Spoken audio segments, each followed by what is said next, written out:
কোন একটি খুনের ফোঁটা বৃথা যেতে দেব না। আমরা সবাই মিলে কাঁধে কাঁধ মিলিয়ে আমরা চেষ্টা করব, সংগ্রাম করব, কোন শহীদের রক্ত যেন বৃথা না যায়।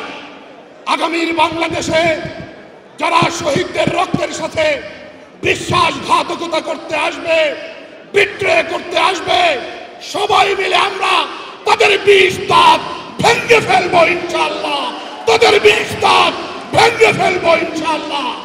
আমি আহ্বান করব, যারা নতুন নতুন বিতর্ক সৃষ্টি করে, নতুন নতুন ইস্যু তৈরি করে পরিস্থিতি ঘোলাটে করতে চায়, দেশকে অস্থিতিশীল করতে চায়, তাদের বিরুদ্ধে আমরা সবাই টপ টু বটম দেশপ্রেমিক জনতা অতন্দ্র প্রহরীর ভূমিকায় অবতীর্ণ হতে চাই। আমি বলতে চাই যে যিনি যত বড় তার দায়িত্ব পালন এবং উদারতা প্রদর্শনের জায়গাটাও তত প্রশস্ত। অতএব এই জায়গাটাকে আমরা সবাই পরিচর্যা করার চেষ্টা করব। আমরা দিল্লি নয় ওয়াশিংটন, আমরা এক আগ্রাসী শক্তিকে দাঁড়িয়ে আর কোন আগ্রাসী শক্তিকে অভিবাদন এবং স্যালুট স্বাগত জানাতে পারবো না।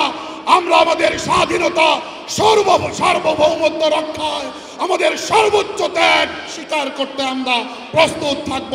আজকের এই আশা জাগানিয়া প্রোগ্রাম উপহার দেওয়ার জন্য বাংলাদেশ জাতীয়তাবাদী দল বিএনপিকে অসংখ্য ধন্যবাদ জানিয়ে বক্তব্য শেষ করছি।